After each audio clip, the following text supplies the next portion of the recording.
Good morning and welcome back to the channel. Happy Catty Crypto here. So there's been this kind of talk recently amongst groups and people about the Oracle rewards pool, and there's kind of this worry that it's actually going to run out. And I think there was something that's been missed in a post, it's a Medium article to be precise, by Edward Kim. It was a while back now, but there was a lot contained in it, so it's quite easy to miss this. But I think it's really important to take note of something like this. So it's pretty much speaking about how the Oracle reward, the whole system, the distribution, everything works, and pretty much saying there's no Doomsday depletion event that's going to happen 2 years from now, just because of the way that the system handles itself and the way it does everything. It is quite a smart system, to put it quite bluntly and put it as plain Jane as possible. But we'll take a little read through this because it's important for you guys to take note of stuff like this and not to worry too much about the Oracle rewards pool currently.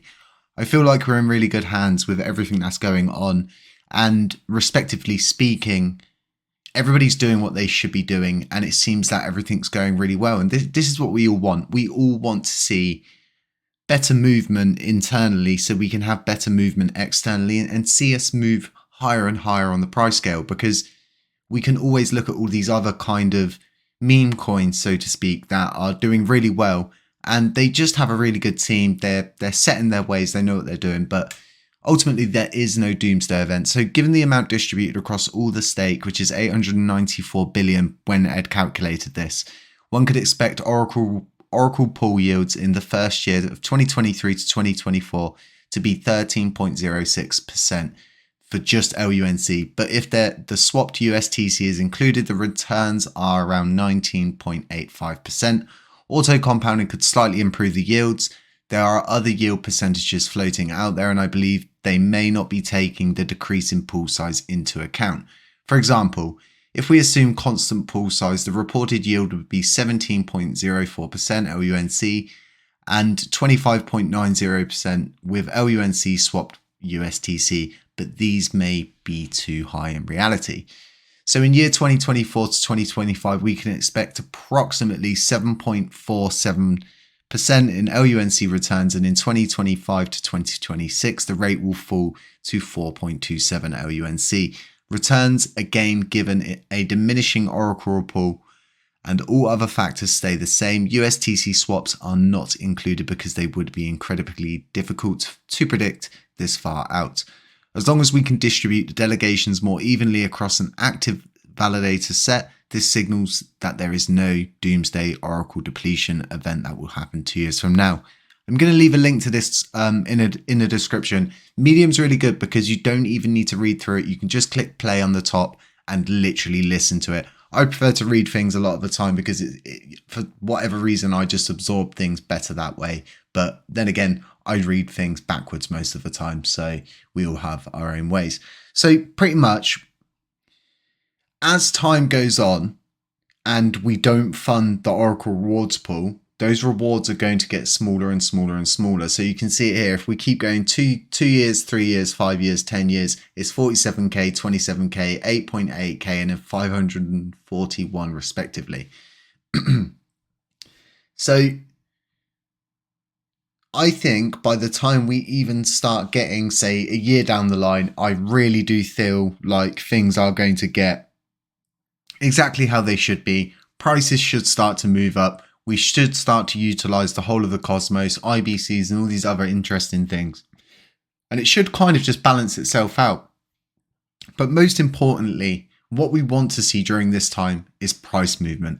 The reason why is because as the price moves up and the rewards go down, you're still getting it. It should balance itself out, right? You catch what I'm saying here, and you kind of get the drift. It should balance itself out. As you get less rewards, those rewards should therefore be worth more, and it should just kind of play nicely on the scale system. Really good to read through Medium articles like this, and I hope this kind of just stems that issue that's going around of people that are kind of panicking about this Doomsday event. That's really not going to happen.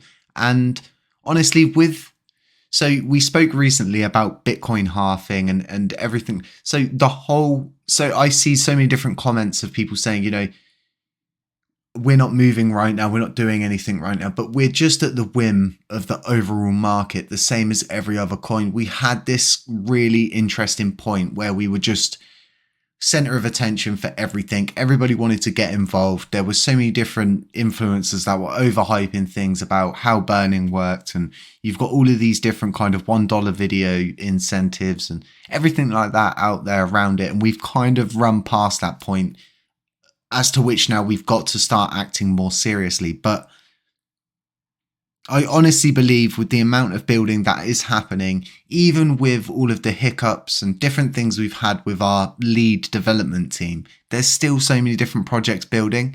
And once all these projects launch, everything starts to get more towards this Bitcoin halving event. We all know the bull run comes around that time. It's a no-brainer. It's not rocket science. You don't need to have a maths degree to understand this. You can simply just look at the charts, correlate the dates, and bish bash bosh, you can pretty much figure it out there.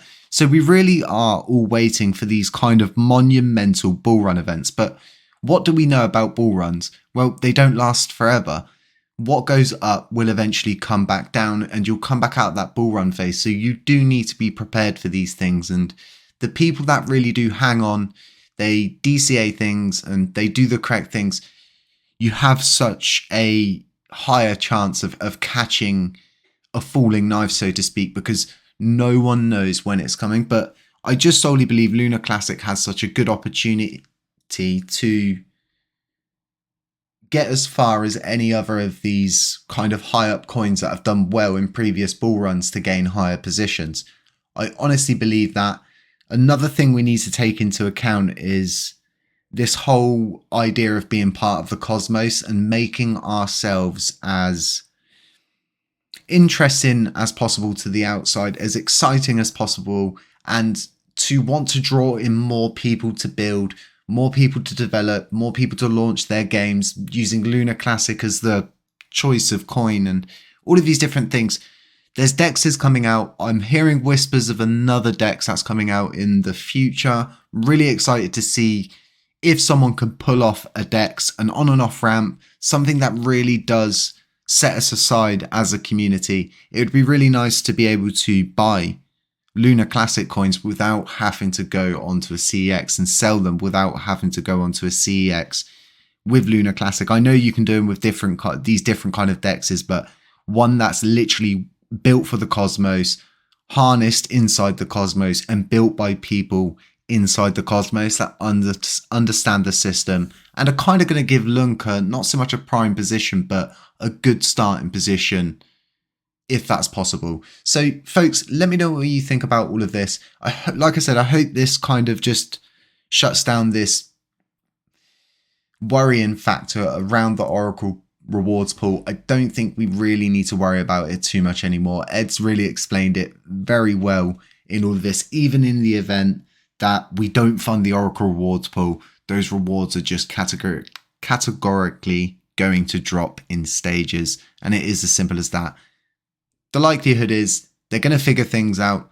We're going to get through all of these kind of like nitty gritty little upgrade parts and all of these kind of just annoying things we need to get through to start seeing good price movement. When we're going to start seeing that, no one's got a crystal ball, but hopefully, fingers crossed, that all starts to happen soon. Let me know what you think about it in the comments. Have a really nice morning wherever you are. Stay safe, beware of scammers, beware of doppelgangers, beware of anybody pretending to be me, beware of WhatsApp numbers, anybody posting them. You can catch me in my Telegram group, and just stay safe. None of this is financial advice, guys. Drop a sub, drop a like on the way out if you enjoyed the content, and we'll catch you in the next one.